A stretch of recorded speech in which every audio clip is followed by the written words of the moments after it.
Hi Chupa fam, I'm Natasha from the Chupadoodles family, and this is episode 2 of the Chupadoodles beginnings. Basically, I am the artist behind the Chupadoodles family. The Chupadoodles family consists of 4 different characters: Chupa, Baki, Berry, and Ban Ban. In this episode, I will talk about the mental block I had for 10 years. Well, probably longer than 10 years, but it sounds better in the title. Well, Chupa fam, do you remember when you used to be a teenager? Or if you're a teenager now, do they still make you do those career tests? Like those career tests that the school makes you do in order to find out what path you should take? I remember being so intrigued by those tests when I was younger, as I thought it was like a magic ball that could tell me what to do with my life. So I took a number of them as I wanted some direction in my life. Well, I was not happy with the results, as a few of them said that I should become a carpenter or an architect. I couldn't imagine myself coming up with architecture models or building items, and I didn't realize how bad I was till I lived on my own and I tried to build my own furniture. Even though I read the instructions, I would somehow miss a screw, build it in the wrong orientation, or weaken the wood by drilling it wrongly. I don't even know how I did that. At that time, I knew in my gut that it wasn't for me, doing architecture, or being a carpenter, or whatever the test said. But whenever I saw the test saying artist, I felt a spark inside of me. When I grew up, the people around me were skeptical of me becoming an artist. So, this was around 2007, where online shops were rarer and there wasn't much info on becoming an artist on the internet. This was for me like as a 12-year-old kid. However, there were interesting websites like DeviantArt becoming more popular. I browsed around DeviantArt and, if I'm not wrong, uploaded 1 or 2 files. But I didn't do more than that.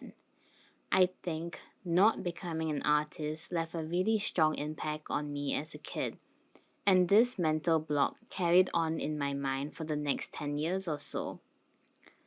Or, if I mentioned that I liked art, people told me to keep it as a hobby.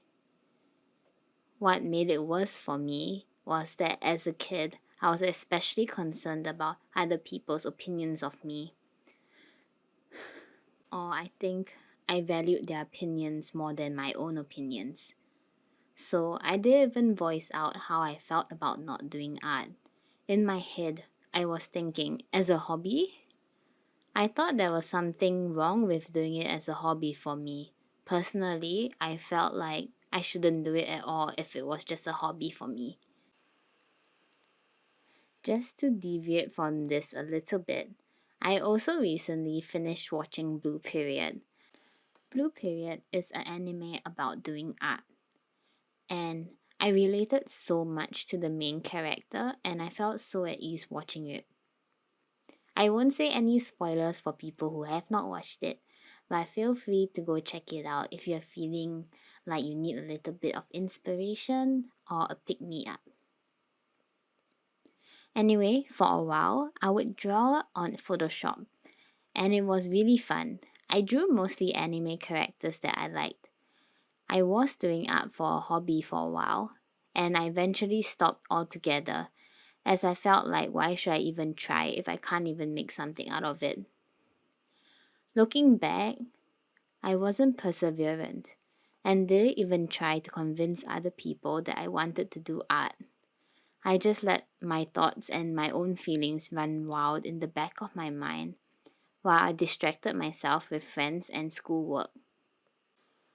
I also want to note that my family was financially comfortable at that time, and to have Photoshop and a drawing tablet, a small Wacom, is a privilege. Now I know that my attitude wasn't good. This is something I regretted so much as I grew older. not speaking up or expressing my feelings, and not trying hard enough. Not trying hard enough to do the things I enjoyed and to speak out about how I wanted to make it my career and my life.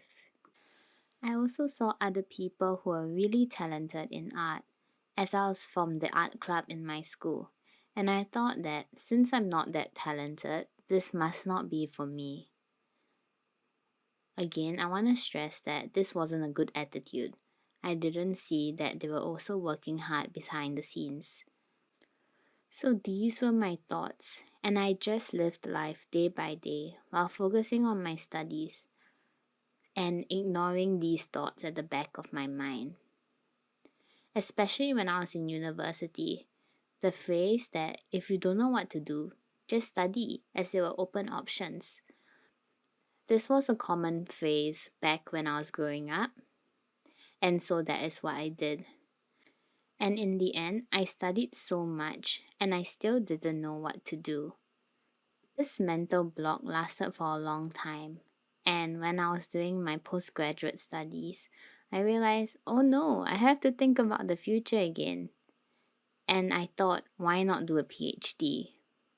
So after talking to some people, I wanted to try for a PhD. But deep inside, I knew that this was the easy way out, not to think about the future. Not genuinely wanting to research, but just to escape from my reality. I will talk more about this in the next episode. Anyway, guys, the story is if you just want to try something, just do it. Don't give up, okay? The Chupadoodles family believes in you. Also, thank you so much for stopping by this podcast. The next episode will come out next month. If you're interested in Chupadoodles, feel free to check out my Instagram for the latest updates. And I also have a coffee, which is, I used to pronounce it as Ko-Fi, but is a place where you can support my channel through donations or signing up for a monthly subscription. Or if you just want something one-off, you can look at my Chupadoodles website on Etsy or at www.chupadoodles.com. This is not mandatory at all, I'm just putting it out there if anyone is interested. Thank you so much again. See you next time. Bye!